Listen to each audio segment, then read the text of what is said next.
Recording in progress. Boa tarde, então, mais uma vez. A gente tinha parado na semana passada, então, no item 1.4 do livro Revolução Espírita, né? Uma dedicação integral. A gente vai começar ele agora, né? Eu vou fazendo a leitura, então, aqui. Só voltar para a tela.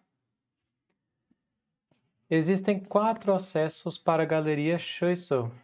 Um deles é o corredor de pedestres da Rua Santaine. Quase todos os dias o professor Riveio estava por lá, onde muitas vezes virou do dia para a noite e da noite para o dia. Só em ocasiões especiais o professor alugava uma charrete 4 ou 5 vezes ao ano. Caminhando de sua residência na Vila Ségur, Riveio levava 1 hora para chegar ao prédio da Passagem Santaine 59, a sede da Sociedade Parisiense de Estudos Espíritas. Um agradável caminho numa cidade toda plana. Ao atravessar uma das pontes do rio Sena, escolhia pelo florido Jardim das Tulhérias, aberto todos os dias, e a Praça Vendôme, com grandiosos prédios, ou contornando o Palácio do Louvre. Pela linha F do ônibus, chegava na metade do tempo. Passando o saguão de acesso ao pé da escada em espiral, um letreiro anunciava: Revista Espírita, segundo andar. Mais abaixo, sala de cursos, que nunca ocorreram, pois ali o professor presidia as sessões espíritas, escrevia, pesquisava os arquivos, respondia cartas e recebia visitantes. Afora poucas viagens, estava lá de 1860 até sua morte em março de 1869, enquanto encaixotava a mudança para a nova sede da Rua de Lille, número 7.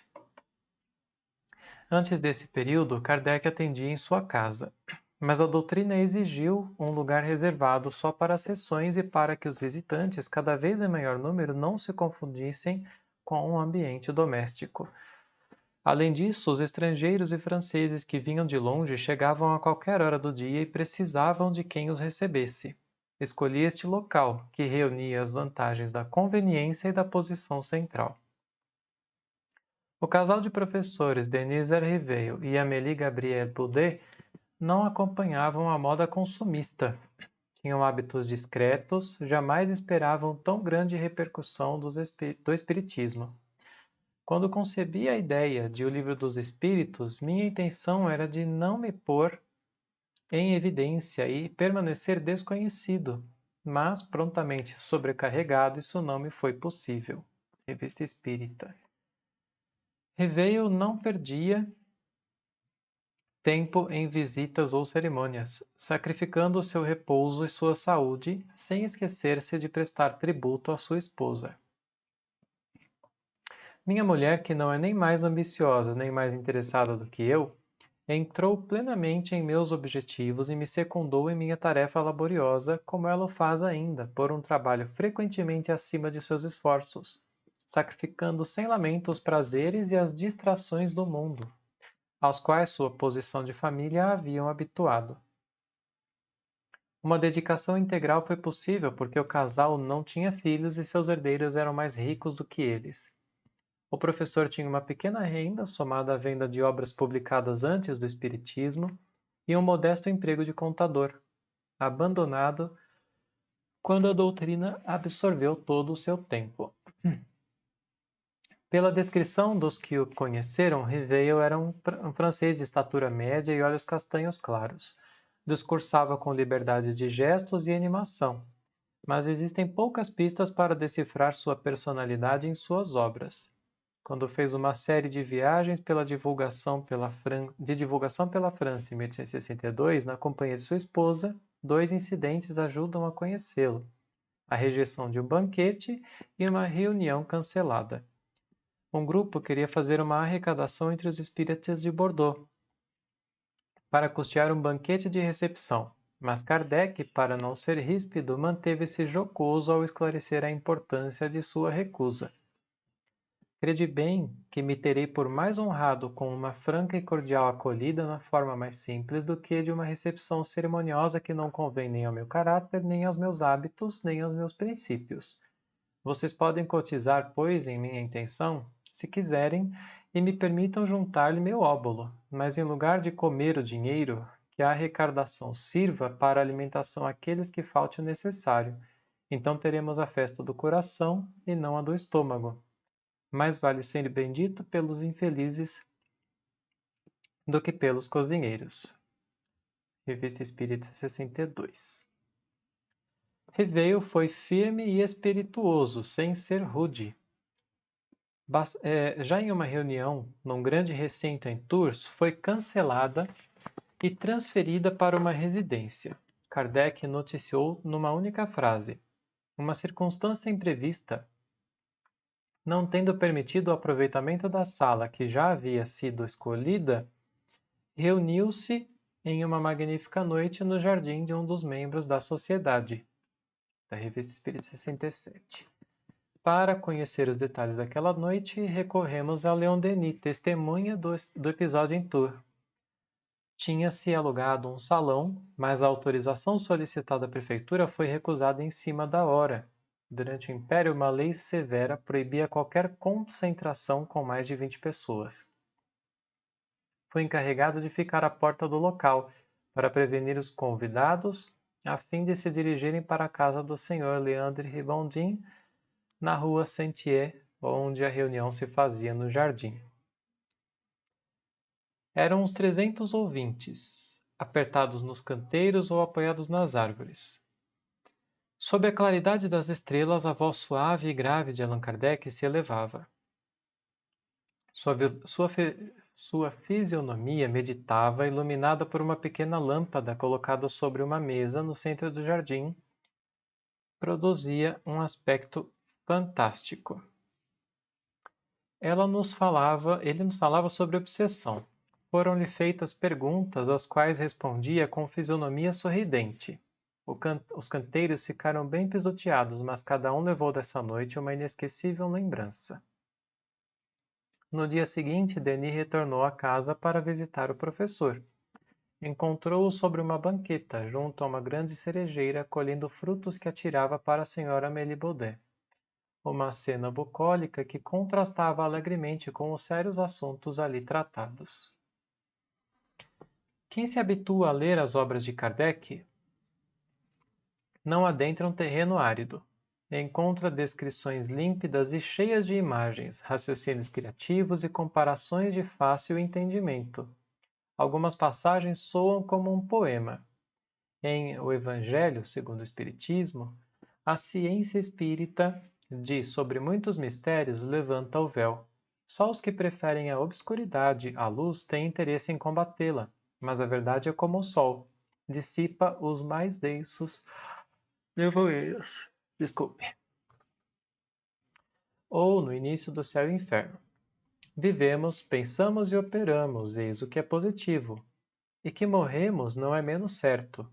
Mas, deixando a terra, para onde vamos? Que seremos após a morte? Estaremos melhor ou pior? Existiremos ou não? Ser ou não ser, tal alternativa.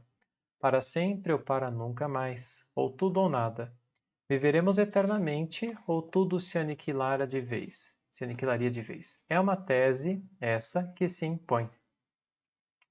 Parafraseando Shakespeare, Kardec inicia o livro de depoimentos dos espíritos sobre a vida após a morte, resolvendo o dilema de Hamlet, príncipe da Dinamarca. Ser ou não ser, eis a questão. Será mais nobre em nosso espírito sofrer pedras e flechas com que a fortuna enfurecida nos alveja, ou insurgir-nos contra um mar de provocações e em luta sem pôr-lhes fim? Morrer para dormir é uma consumação que bem merece e desejamos com fervor. Quem morre ainda vive, descobriu certamente o príncipe. Eu acho Kardec brilhante, né? Sempre nas exposições, nos textos dele. Isso eu sempre destaco, né? Ele é muito simples de entender, apesar da linguagem ser um pouco difícil para nós hoje em dia, mas ele é muito simples, né? Na maioria, ele é muito simples de entender, linguagem clara e fácil, né? É que assim, eu acho que tem um aspecto nele que é muito legal, que ele é franco e sincero sempre, Uhum, entendeu? Quer dizer, para você ser franco, você não precisa ser rude, você pode ser um cara educado. Agora, ele não tem verdade, frufru para dizer as coisas, entendeu? Ele vai e diz. é verdade. Isso facilita muito a comunicação. Quando você diz aquilo que você quer, entendeu? Aquilo de forma franca e direta, a comunicação é simplificada. Em vez de ficar, não, deixa eu te explicar. Aí começa. Uhum, Quer dizer, podia ser dito em uma frase, aquela história, o gato subiu no telhado. uhum, O gato morreu, pronto, acabou. Entendeu? uhum, Né? Eu sim, acho isso muito legal dele. Obviamente era um cara muito culto, né? Escrevia muito bem, sim, se expressava muito bem. Isso, demais, isso é uma grande característica, né? sim. Porque é ser humano. Ninguém mais? Não tem É, nada mais para comentar aí, não, né? tá. Então a gente entra no 1.5, a profecia de 1867 sobre o plano inimigo. Acompanhando os hábitos de Riveio e Amélie, a sede da sociedade era simples e funcional. Ao final do corredor, logo à entrada, havia uma pequena sala de recepção com móveis antigos e uma lareira para os dias frios e cinzentos do inverno parisiense. A cada ano passavam por ela 1.500 visitantes nacionais e estrangeiros. Ninguém tinha preferência, todos aguardavam sua vez. Junto à recepção, um grande salão com fileiras de cadeiras, uma mesa coberta por uma toalha verde e cadeiras à sua volta para os médiuns, sócios da sociedade e seu presidente. É interessante, é uma toalha verde, não é branca, né? Chegavam a comparecer ao menos 8 médiuns às sextas-feiras. Perto da mesa repousava num suporte uma estatueta de São Luís, vestido como rei, presidente espiritual da Sociedade Parisiense de Estudos Espíritas. Nas paredes, uma coleção de desenhos de quadros mediúnicos. As janelas eram viradas para os fundos do prédio, afastadas do burburinho da rua e da concorrida passagem. Depois de 10 anos de pesquisa, Kardec já tinha presenciado milhares de manifestações de espíritos, viu materializações, curas e intrigantes fenômenos. Mas na noite de domingo, dia 10 de fevereiro de 67, aconteceu algo novo. Sem que lhe dirigissem a palavra, o médium entrou num estado profundo de sonambulismo e em êxtase falou por quase 1 hora sem parar. Uma profecia moderna prevendo o futuro do espiritismo. Seria revelado o plano dos inimigos do espiritismo para destruir a revolução que se iniciava. Kardec anotou as principais passagens. Os progressos do espiritismo causam a seus inimigos um pavor que não podem dissimular. No começo brincaram com as mesas girantes, sem sonharem que acariciavam uma criança que deveria crescer. A criança cresceu, ela resistiu a todos os ataques, aos anátemas, às perseguições, mesmo à zombaria. Semelhantes a certos grãos que o vento carrega, produziu inumeráveis rebentos. Por um que se destruísse, produzia 100 outros deles. Um minutinho só, Paulo. É. Interessante aqui que esse começou a falar, né? Geralmente Uhum. era escrito, né? Sim. Até agora, bom, pelo menos na revista Espírita a gente não viu nenhum que era falado assim. Era tudo escrito, né? Ele preferia, né, os psicógrafos por verem que era mais fácil de identificar aquele que era mecânico, Sim, né, e filtrar mais. sim. Também ficava com uma Interessante. prova, né? Sim. Ficava registrado, né? Um Uhum. registro. Mas aqui é interessante que o cara, tanto que ele teve que anotar o que a pessoa, que o médium estava falando, né? Uhum. Naquela época não seria muito fácil também se fosse tudo falado, né? Iam precisar de uns taquígrafos, né, para anotarem tudo Sim, muito rápido, né? sim. É verdade. Uhum. No início, as primeiras armas contra o espiritismo eram antigas e não serviam para o mundo moderno. Ameaças com demônios, fogo, enxofre e tridentes já não tinham efeito, pois tudo mudou, os costumes, a ideia, o caráter, as crenças. O diabo, tão temido por nossos avós, não faz mais medo, dele se ri. O ataque dos púlpitos foi um tiro pela culatra, causando ainda mais interesse do público. A obra se agigantava e os inimigos não sabiam mais como atacá-la. A vitória parecia inevitável. Mas os ardilosos combatentes buscaram novas armas. Não podendo, pois, triunfar pela violência, recorreram à astúcia, a arma daqueles que têm consciência de sua fraqueza. Os lobos se fizeram ovelhas para se introduzirem no curral. Ali semearam desordem, a divisão, a confusão. Os inimigos pensaram: antes que ele não esteja inteiramente realizado, tratemos de desviá-la em nosso proveito. Cansados de atacá-lo de fora, decidiram invadi-lo. O plano de campanha está, pois, mudado. Vereis se formarem reuniões espíritas cujo objetivo declarado será a defesa da doutrina, e o secreto será sua destruição. Supostos médiuns terão as comunicações de comando apropriadas ao culto que se propõe. Publicações que, sob o manto de espiritismo, se esforçarão por demoli-lo. Doutrinas que lhe emprestarão algumas ideias, mas com o pensamento de suplantá-lo. Eis a luta, a verdadeira luta a ser sustentada e que será perseguida com obstinação, mas da qual sairá vitorioso o mais forte. Depois da morte de Kardec, as fileiras espíritas foram iludidas pouco a pouco por falsos médiuns, distribuindo aos milhares suas falsas obras. Alguém falou? Não, nada, só estou rindo. Distribuindo aos milhares suas falsas obras, abafando a ideia original com suas pilhas inúteis, caça-níqueis de ingenuidade alheia. O movimento espírita iria confirmar passo a passo o plano de ataque profetizado em 1867. Na sala da sociedade, Kardec acompanhava atentamente a narrativa quando então o médium parou, dominado por uma emoção indizível e esgotado de fadiga. Depois de alguns minutos de repouso, saindo do êxtase que se encontrava, provocado pelos espíritos superiores presentes, atingiu um grau mais leve de transe. E voltando a si mesmo, perguntou: o que eu dizia então? E Kardec respondeu: falava do novo plano de campanha dos adversários do espiritismo, depois considerou a era nova, e nesse ponto cessou. A cabeça do médium pendeu para trás, depois retornou lentamente. Os espíritos comunicantes passaram a esclarecer qual era o ponto fraco identificado pelos inimigos para traçar seus planos de destruição, atrasando os benefícios do espiritismo. Tenta-se agora as armas que são onipotentes nesse século de egoísmo, de orgulho e de cupidez: o ouro, a sedução do amor próprio. Os médiuns e pesquisadores espíritas seriam explorados por sua vaidade e necessidades materiais. Há os que caem na armadilha da boa-fé, porque a mão que o levanta se esconde. Alguns, mas esses jamais foram espíritas de coração.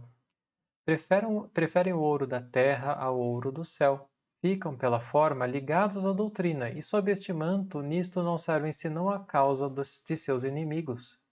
É uma triste troca que aí fazem e que pagarão bem caro.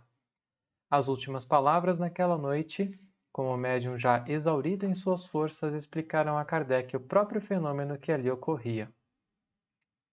Deus envia essa faculdade evidente nesses momentos de crise e de transição para dar aos seus fiéis servidores um meio para desfazer as tramas de seus inimigos, porque os maus pensamentos que se creem escondidos nas sombras das dobras da consciência repercutem nessas almas sensitivas como num espelho e se descobrem por si mesmas. Aquele que não exale senão bons pensamentos não teme que sejam conhecidos. E a profecia de 67 finalizava assim: feliz aquele que pode dizer: lede em minha alma como num livro aberto. Interessante, né? Está apresentando os elementos da época, né? Uhum. Eu acho que depois na Gênese, ele fala um pouquinho disso na introdução, né, do Kardec. Ele fala alguma coisa assim, os perseguidores do espiritismo. Mas agora eu não me lembro bem, mas é na introdução lá.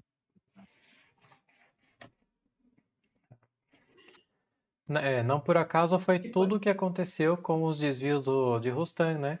Eles já estavam percebendo tudo que estava acontecendo. O Rustan tinha se aproximado dele, acho que em 65, né, se eu não me engano. Parece que foi isso que Kardec começa a falar dele, a trocar correspondências, né? E depois teve todo aquele problema lá. Aí, o 1.6, Pássaros sem asas. Quer ler um pouco, Satiro? Eu leio, Por pode favor. deixar. Pássaro sem asa.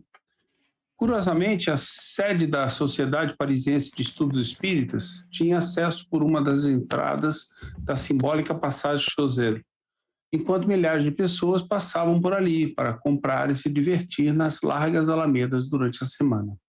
No mesmo período, em média, 40 visitantes percorriam o estreito corredor no fim do qual Kardec os receberia. Essa descrição lembra Mateus, quando escreveu em seu Evangelho.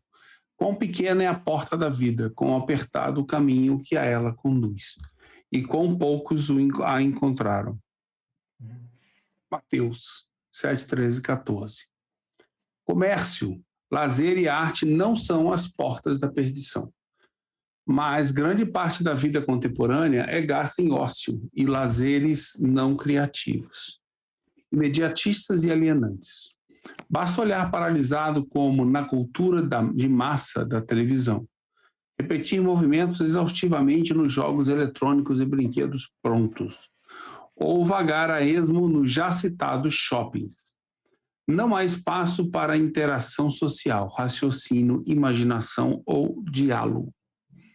O problema está em tornar o ter na finalidade da vida, não se comparando o necessário, mas apenas objetos de adoração. Não se comprando. Não se comprando, desculpe, o necessário, mas apenas objetos de adoração. Aqueles que alcançaram o poder econômico de consumir, o que querem vivem em função disso. Mas vivem infelizes, com medo de perder o que têm ou de serem roubados. A maior parte do restante luta a vida toda com a esperança de também conquistar aquela condição. E vivem infelizes por não alcançar. O desânimo atinge a todos e é por isso que a depressão, o pânico e a hipertensão não respeitam divisão de classes. Kardec mostra uma saída. Agora que os progressos da indústria e da ciência desenvolveram a arte de bem viver a tal ponto que as tendências materiais se tornaram dominantes, quer Deus que os espíritos sejam reconduzidos aos interesses da alma. Quer que o aperfeiçoamento do homem moral se torne o que deve ser visto, isto é, o fim e o objetivo da vida. Allan Kardec comenta sobre a alienação causada pelas ideias materialistas da arte, que ao concentrar todos os pensamentos do homem na vida carnal, destrói toda esperança que ultrapassa essa existência, como se fossem pássaros sem asa. O que há de sublime na arte é a poesia do ideal, que nos transporta para fora da esfera acanhada de nossas atividades. Ou seja, as artes sairão do marasmo em que se encontram somente por meio das ideias espiritualistas. O mesmo se pode dizer do lazer, dos costumes, das indústrias sociais, das ações públicas. No entanto, na elaboração e divulgação do espiritismo, esse desprendimento moral tem vital importância quanto aos médiuns. A mediunidade não é uma arte, tem o talento, pelo que não pode tornar-se uma profissão. Ela não existe sem o concurso dos espíritos. Faltando estes, já não há mediunidade. Explorar alguém a mediunidade é, por consequência, dispor de uma coisa da qual não é realmente dono. Com sua experiência, Allan Kardec ensinava que os médiuns passam em seu início por duas tentações perigosas. A primeira são os espíritos enganadores, que os fazem crer missionários eleitos, exaltando seu orgulho e sua credulidade. A segunda é a do favorecimento. Certos médiuns exploradores creem salvar as aparências, em se fazendo pagar apenas pelos ricos ou deles aceitando uma retribuição voluntária. Isso não é menos um ofício. A exploração de uma coisa santa é um lucro tirado daquilo que se recebe gratuitamente. Revista de 64. No início do espiritualismo moderno, principalmente na América, havia quem exigisse remuneração. Quanto ao espiritismo, essa prática é absolutamente inaceitável. Por essa razão, Kardec destaca a importância de se estabelecer a doutrina espírita por meio de pequenos grupos familiares, onde a ambição, o orgulho e a disputa não tivessem lugar. O êxito do espiritismo se dá pelo esforço coletivo, a fim de estabelecer entre homens e espíritos uma solidariedade cooperativa. Revista de 67. Que não existe em nenhuma das doutrinas saídas de uma única fonte. Um sábio ditado africano ensina: se quer ir rápido, vá sozinho, se quer ir longe, vá junto. Além disso, os bons espíritos se afastam quando falta coerência e firmeza de propósito. Pois, como vimos na profecia de 1867, os maus pensamentos que se creem escondidos na sombra das dobras da consciência repercutem nessas almas sensitivas, como um espelho. Para os espíritos superiores, nada fica escondido. O desinteresse dos médiuns é uma premissa fundamental para o resultado que se buscava na Sociedade Parisiense de Estudos Espíritas e nos grupos que a auxiliavam. Ok? Uhum. Algum comentário? Posso ler mais? Pode ler. Ponto 7. Jobar e os médiuns mercenários. Certa vez, em 1864, uma sonâmbula disse ter recebido uma comunicação do espírito do Sr. Jobar, o qual aconselhava cobrar dos ricos por suas consultas, para ofertá-las gratuitamente aos pobres e operários. Vale a pena conceber um pouco sobre a personalidade extraordinária que foi Jobar, colaborador de Kardec na Sociedade Parisiense, da qual chegou a ser presidente honorário. Jean-Baptiste Ambroise Marcelin Jobar nasceu em 1792, num pequeno vilarejo francês, Baissé, de onde seu pai, simples agricultor, fora prefeito por 30 anos. Um dia ele juntou os 3 filhos e lhes disse: não posso ajudar nas suas escolhas, mas vocês devem decidir entre o caminho da riqueza e da sabedoria. Naquela época surgiam as indústrias e com uma habilidade incomum para a invenção. Com apenas 18 anos, Jobar ganhava 9.000 francos por ano, enorme soma para a época. Mas sua vocação era a educação. Homem talentoso, criou máquinas para o desenvolvimento da indústria, abriu mão de ser comerciante, o que provavelmente o levaria à fortuna para canalizar suas capacidades ao ensino dos novos engenheiros, mecânicos e inventores. Décadas depois ele refletiu: eu era ignorante, ganhava 9.000 francos. Hoje dediquei 50 anos aos estudos e ganho metade disso. Se pudesse ser o homem mais sábio do mundo, não me importaria se tivesse que me reduzir à fome. Em 1828, recebeu a medalha de ouro da Sociedade de Incentivo à Indústria Nacional de Paris de Cavaleiro da Legião de Honra, ordem máxima da nação francesa. Materializou-se e viveu na Bélgica na Bélgica. Tinha o mais importante estabelecimento de litografias e foi o primeiro fotógrafo daquele país. Publicou livros, escrevia artigos em jornais e revistas sobre economia, educação e ciência. Foi nomeado curador do Museu da Indústria de Bruxelas e membro de diversas sociedades científicas. Além disso, era um poeta, economista, inventor e jornalista. Quando lançou a Revista Espírita, em 1858, Kardec recebeu muitas cartas de científico e admiração dos seus leitores. Uma das mais entusiasmadas foi a de Jobard. Percebi e li com avidez sua Revista Espírita e recomendei aos meus amigos. Não é simples leitura, jamais o levou, jamais... Não a simples leitura, mas o estudo aprofundado do seu Livro dos Espíritos. Isso. A ideia de que a vida não é senão uma purificação de almas, uma prova e uma expiação. É grande, consoladora, progressista e natural. Aqueles que a elas se ligam são felizes em todas as posições. Conto logo atravessar Paris, onde tenho tantos amigos para ver e tantas coisas a fazer. Mas deixarei tudo para tentar ir apertar a sua mão.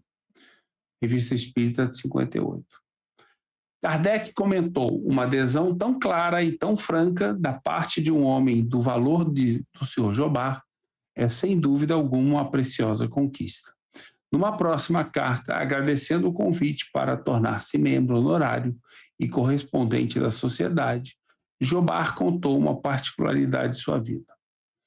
O que me fez suportar sem dor as injúrias, as injustas, os roubos de que fui vítima privilegiada, foi a ideia de que aqui não existe nem felicidade nem infelicidade, com que possamos nos alegrar ou nos afligir.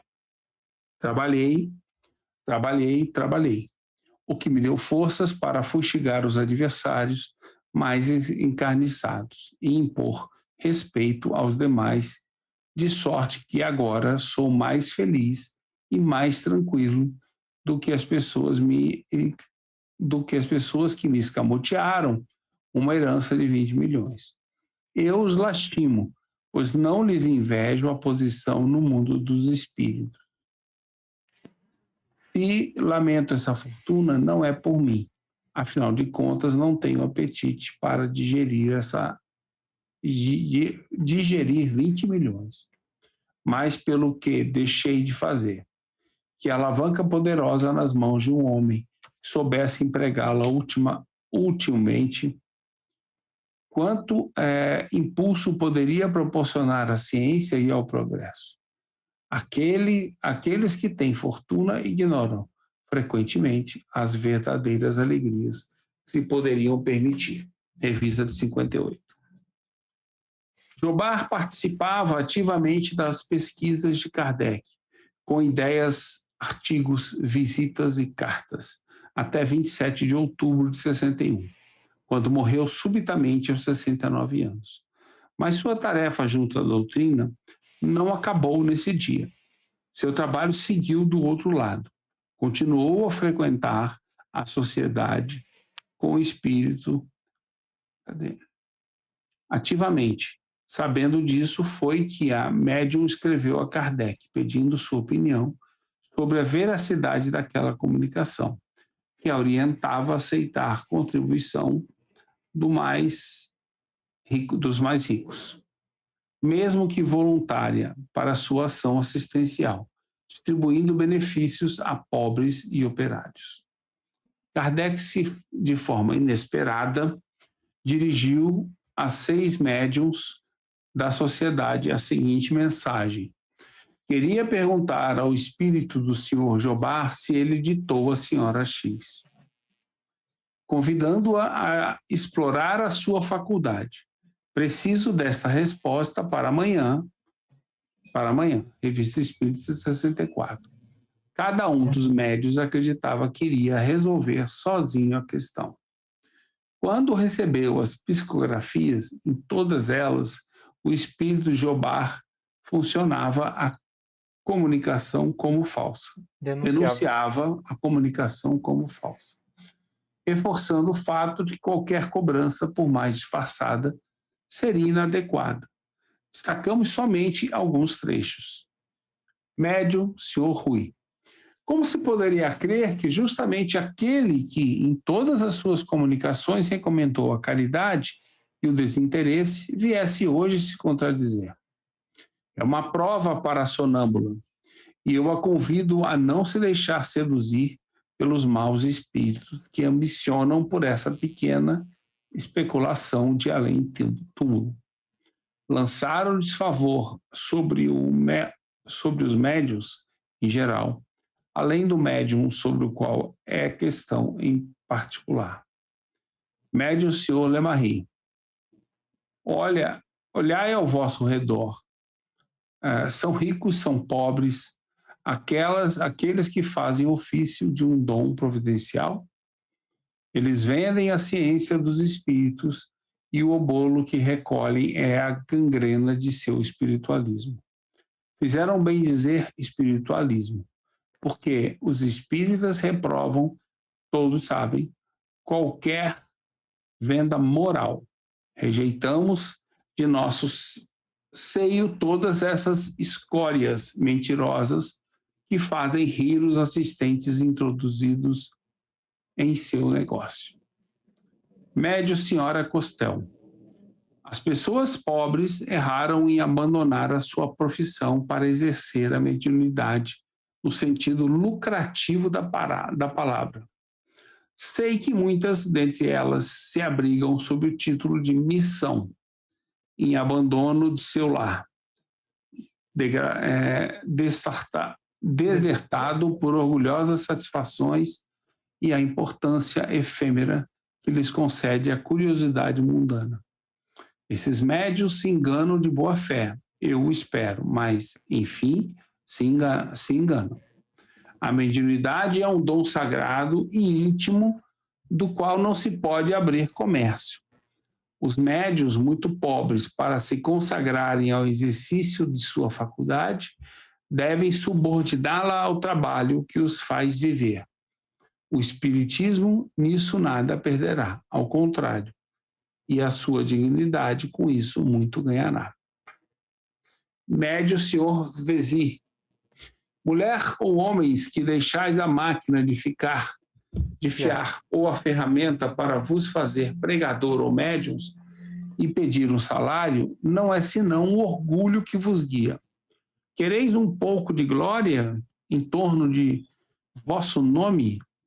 O metal não tem senão um feio reflexo que o tempo enferruja. Ao passo que a verdadeira glória tem mais luz na abnegação. Os desinteressados serão os mais recompensados por uma felicidade durável. Recompensados. Uma felicidade durável os espera, e seus nomes serão tanto mais poderosos quanto terão derramado mais lágrimas, e que suas frontes tiverem se coberto de mais suor e de poeira. Médio Senhor Ambel. Pois bem, isso vos espanta, mas há tantos bobos no mundo dos espíritos como entre vós. Sem vos ofender, que um bobo pode dar a outro a comunicação sonambúlica em questão. Esse aí é bem objetivo. Sim. Médium, Senhora Delane. É preciso que redobreis a atenção, porque nesse momento uma incrível revolução se opera entre os desencarnados. Tendes também entre eles adversários que se prendem a vos suscitar entraves, mas Deus vela sobre sua obra.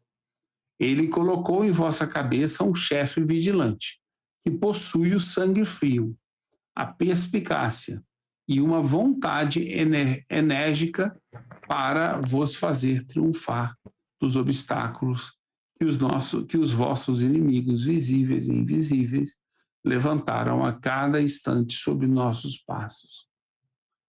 Não Não, meus amigos, o espiritismo não deve ser explorado por espíritas sinceros e de boa fé.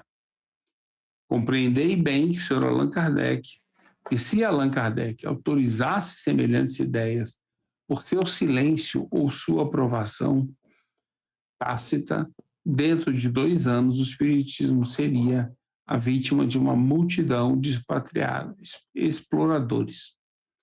E que esta coisa santa e sagrada seria desacreditada pelo charlatanismo. Eis a minha opinião. Rejeito, pois, hoje, como sempre, toda ideia de especulação, qualquer que seja o pretexto, que entravassem a doutrina em lugar de ajudá-la. Melhor que um médium sem recursos subordine sua faculdade ao seu sustento, deixando-lhe apenas o tempo disponível, e assim mantenha a dignidade. Depois de publicar as psicografias, Kardec ressaltou que a necessidade dos interesses dos médios é hoje, a tal ponto, passada em princípio, que teria sido supérfluo publicar o fato acima se não oferecessem. Fora da questão principal, um notável exemplo da coincidência e uma prova manifesta da identidade, pela semelhança dos pensamentos e a marca de originalidade que levam, em geral, todas as comunicações do nosso antigo colega Jobard. No entanto, passados 150 anos, médiuns e palestrantes lucram esquecendo o desinteresse. Inúmeros pesquisadores denunciaram as palestras e palestrantes lucram. Inúmeros pesquisadores denunciaram as deturpações e abusos em artigos e livros, como Herculano Pires, José Rizzini, Deolindo Amorim, Carlos Embaçaí, Júlio Abreu Filho, Nazareno Tourinho, Luciano Costa, entre outros.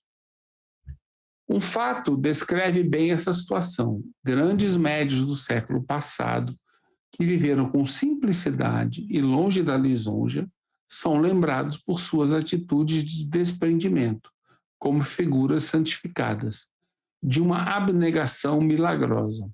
No entanto, deveria-se considerar o desinteresse como simples dever. Da mesma forma como a honestidade não é uma qualidade diferencial, mas condição básica de todo trabalhador.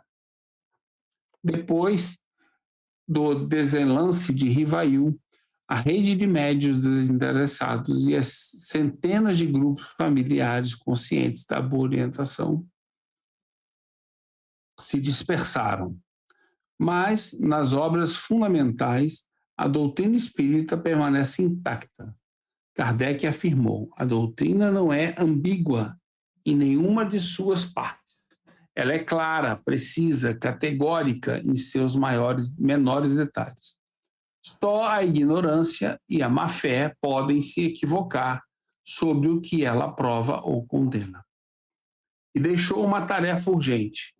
É um dever para todos os espíritas sinceros e devotados repudiar e desaprovar abertamente em seu nome os abusos de todos os gêneros que poderiam comprometê-la, a fim de não lhes assumir a responsabilidade.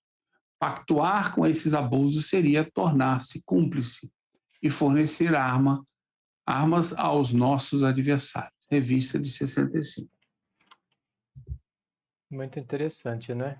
Ele termina aí. Boa tarde para quem chegou depois. Boa tarde, Tudo Ju. bem, Ju? Tá bem? Melhorou? Tô bem, tô melhor, tô ótima. Já deu para ver o sorriso aí, tá ótimo. Eu também. Eu achei interessante porque no comecinho a gente falou, né? Você estava falando de que Kardec era muito direto, né? Que ele falava o que ele tinha que falar sem ferir as pessoas, mas falava, né? E ele termina, mais uma vez, afirmando, né? O quão importante é que as pessoas não fiquem simplesmente passivas, né? A tudo aquilo que destoasse da doutrina, né? Justamente. Se pronunciassem, né? É, Lutar bravamente, né? sim. Eu não sei Aqui se... o Embaçaí foi quem fez a denúncia, né, da Gênese aqui no Brasil. Ele estava lendo a Gênese com o grupo e aí ele percebeu, tipo, ó, esse trecho você tá lendo não tá aqui. E aí foi onde ele fez a tradução, que foi a tradução dele que a FEA usou, né? A tradução do Embaçaí fazendo a denúncia. E o Júlio Abreu, a gente vê o Júlio Abreu Filho, o Wilson Garcia vai trazer, né, as denúncias dele no livro Ponto Final, o Reencontro do Espiritismo com Allan Kardec, ele falando das denúncias do livro do Chico Xavier. Né? Ele foi o primeiro tradutor da Revista Espírita para o Brasil e ele faz a denúncia do livro, né, questiona, né, se a questão do original, onde está o livro original do Chico para se comparar, meio foi queimado, né, felizmente. Eu não sei se é uma coisa cultural nossa, né, desse jogar panos quentes, né, deixa pra lá, não vamos falar não, né. Eu acho que não é, não. Não é? Eu já lidei com americanos, japoneses. Japonês, então, às vezes para dizer uma coisa, dá uma volta enorme. Talvez seja um hábito moderno também, né? Vai saber. Aí eu não sei dizer. Mas eu acho que é uma atitude, né, perante a vida, né? Você dizer o que tem para dizer. E é só você não ser rude, não ser grosso, mas dizer, entendeu? Porque se a pessoa não quer ouvir aquilo, ela vai se sentir de uma forma ou de outra incomodada. Paciência. Sim. E Kardec traz o debate também no nível das ideias, né? Do entendimento. Isso é diferente, você não está agredindo acusando ninguém, mas você está debatendo a ideia. É porque existe, Ju, você sabe disso, né? Uma tendência natural das pegar. Como é que uma amiga minha falava? Que as pessoas pegam para si as coisas, né? Quer dizer, você diz uma coisa falando de uma ideia, a pessoa diz, você está falando de mim? Automaticamente o cara já pega, não, ninguém está falando de você aqui. Mas as pessoas, isso existe muito, entendeu?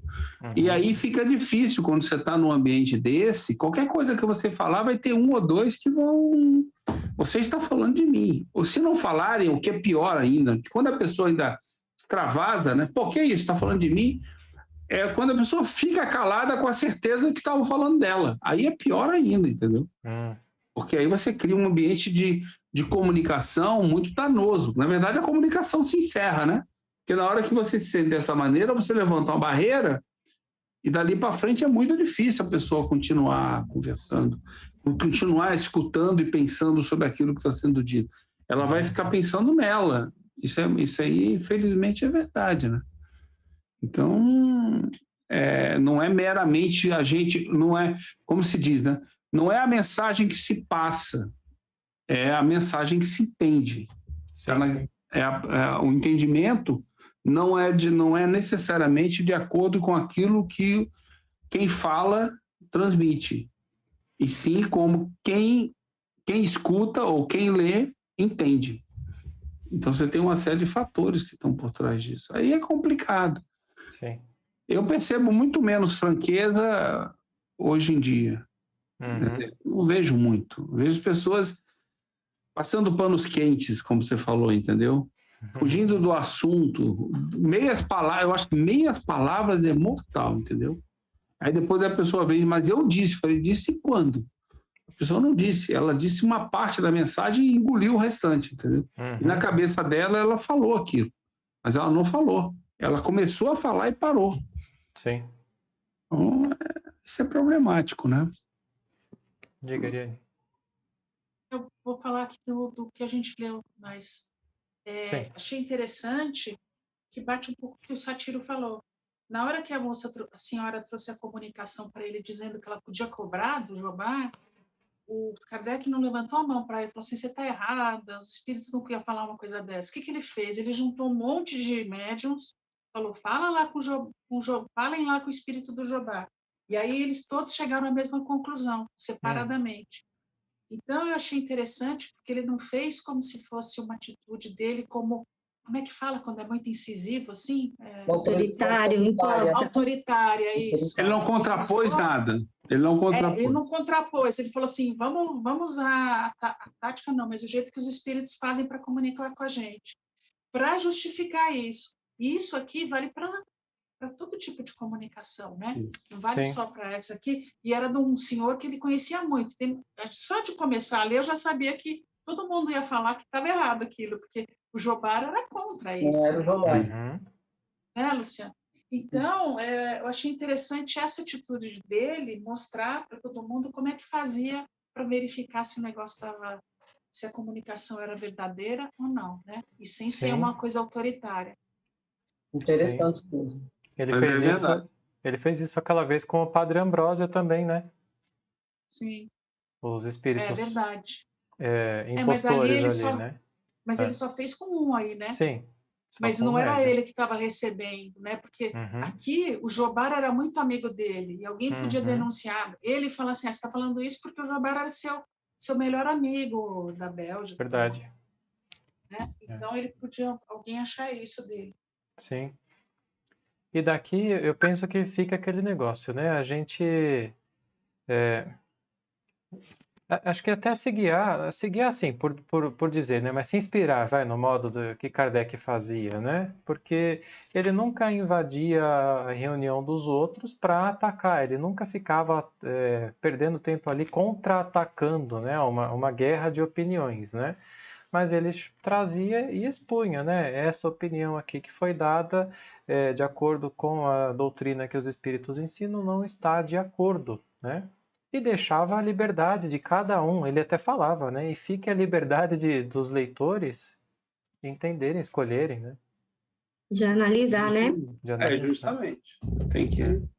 A pessoa é que tem que no final das contas, somos nós que entendemos da melhor maneira que nós conseguimos entender. Né? Quer dizer, pode-se explicar tudo, mas eu vou entender aquilo que eu consigo entender.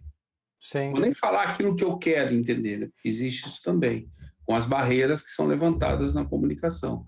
Mas aquilo que eu consigo, né, entender. Que eu ainda tenho capacidade de entender. Sim.